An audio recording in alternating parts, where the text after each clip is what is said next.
1917 മിശ്രഭോജനത്തിന് തുടക്കമിട്ടത്.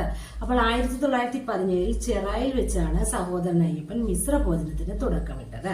ഇനി 2017 കേരള ഗവൺമെന്റ് 100 വർഷം ആഘോഷിച്ച് സാമൂഹിക മുന്നേറ്റമാണ് മിശ്രഭോജനം.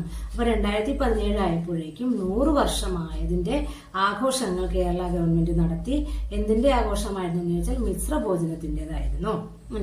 മിശ്രഭോജനം സംഘടിപ്പിച്ചതിന് ശേഷം യാഥാസ്ഥിതികർ അയ്യപ്പനെ വിളിച്ച പേരാണ് പുലയൻ അയ്യപ്പൻ. അപ്പോൾ പുലയൻ അയ്യപ്പൻ എന്നറിയപ്പെട്ടിരുന്ന സാമൂഹിക പരിഷ്കർത്താവ് അല്ലെങ്കിൽ നവോത്ഥാന നായകൻ ആരായിരുന്നു എന്ന് ചോദിച്ചാൽ ഉത്തരം എന്താണ്? സഹോദരൻ അയ്യപ്പനാണ്. ഇനി സഹോദരൻ അയ്യപ്പൻ കൊച്ചിൻ ലെജിസ്ലേറ്റീവ് അസംബ്ലിയിലേക്ക് തിരഞ്ഞെടുക്കപ്പെട്ടിട്ടുണ്ട്. അങ്ങനെ തിരഞ്ഞെടുക്കപ്പെട്ട വർഷം 1928 അപ്പോൾ 1928 സഹോദരൻ അയ്യപ്പൻ എന്തിലേക്ക്? കൊച്ചിൻ ലെജിസ്ലേറ്റീവ് അസംബ്ലിയിലേക്ക് തിരഞ്ഞെടുക്കപ്പെട്ടത്.